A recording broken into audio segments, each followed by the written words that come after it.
할렐루야, 은광교회 성도 여러분, 오늘은 12월 14일 월요일입니다. 오늘도 여러분들 대림절 말씀 묵상으로 복된 하루가 되시기를 바랍니다.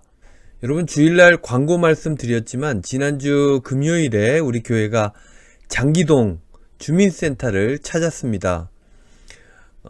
성탄절 맞이하여서 이웃들에게 조금이나마 도움이 되려고 올해는 방한 양말 준비했습니다.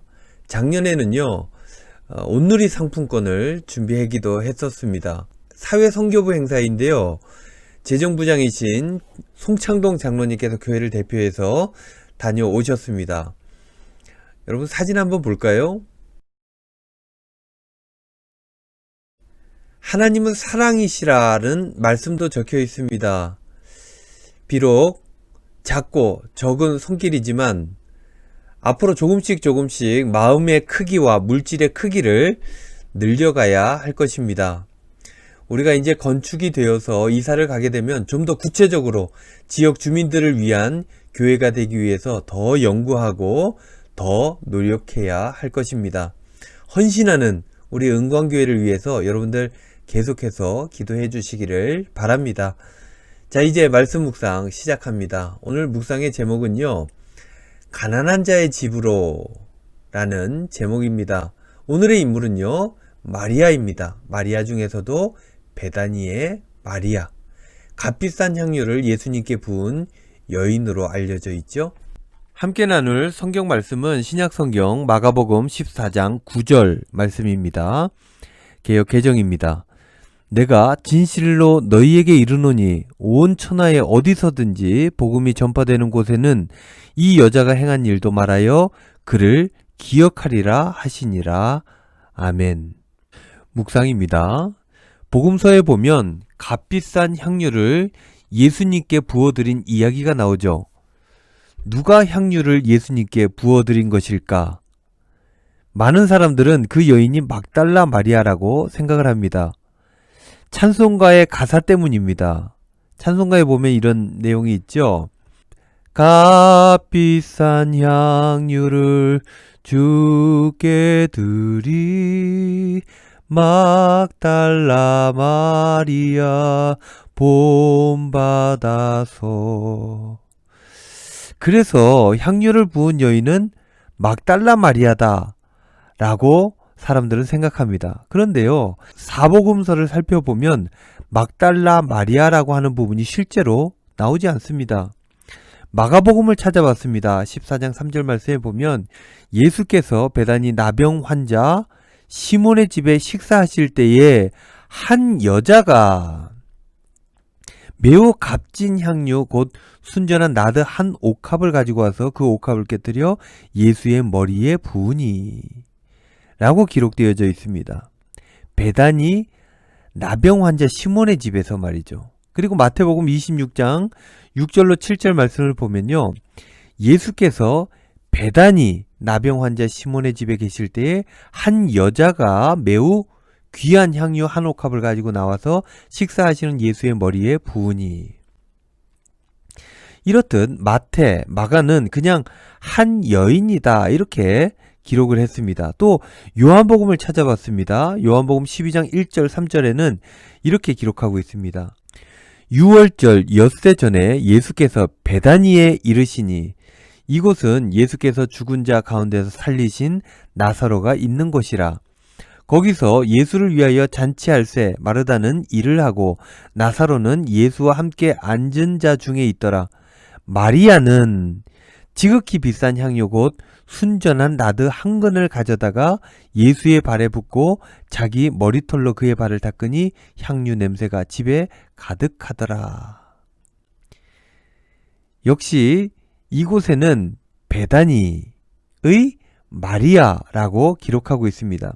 그러니까 1년 연봉에 해당하는 나드 향유를 예수님께 드린 여자는 베다니의 마리아입니다. 이 베다니의 마리아가 예수님의 장례를 준비한 것이죠. 그런데요, 여러분, 이상한 것이 하나 있습니다. 예수님의 죽으심을 아무도 몰랐는데 마리아는 어떻게 알았을까? 예수님께서 잡히시기 직전까지도 그 가까웠던 제자들은 몰랐습니다. 그런데 마리아는 어떻게 알고 예수님의 장례를 그렇게나 일찍 준비할 수 있었을까? 추측해보건대 제자들 중 이 베다니의 마리아가 하나님 나라를 가장 잘 이해했던 것입니다. 그럴만도 한 것이 평소 예수님의 발 아래 앉아서 늘 말씀을 묵상했던 사람이 바로 이 마리아였습니다. 당시 기득권을 가지고 그것을 행사했던 율법학자들, 서기관들을 향해서 예수님께서 뭐라 그러셨습니까?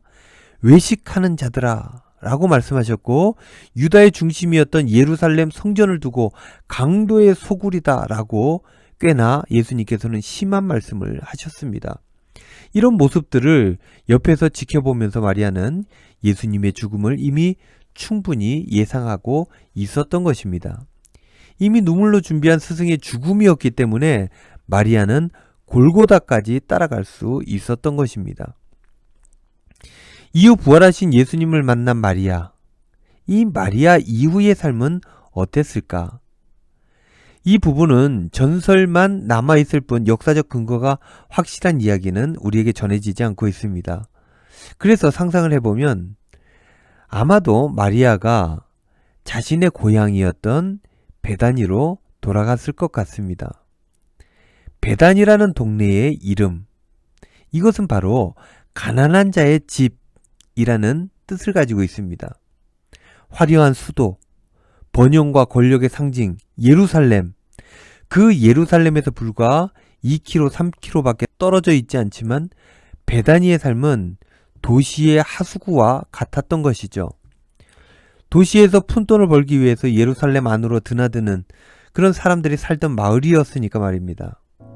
마리아는 하나님의 나라가 예루살렘이라고 하는 화려하고 풍요로운 도시보다 베단이라는 가난한 동네에 더 빨리 도래할 것으로 생각했을 것입니다.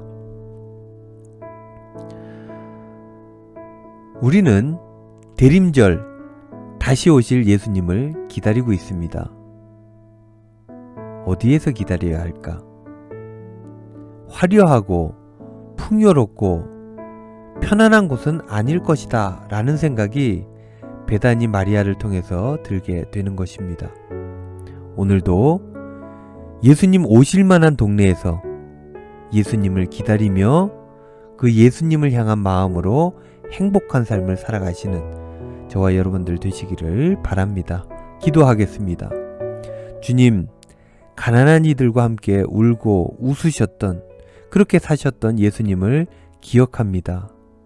그때 우리 주님께서 함께 하셨던 그 사람들을 생각하면서 그들과 함께 할 수 있도록 저희들을 인도하여 주시옵소서. 예수님의 이름으로 기도하옵나이다. 아멘.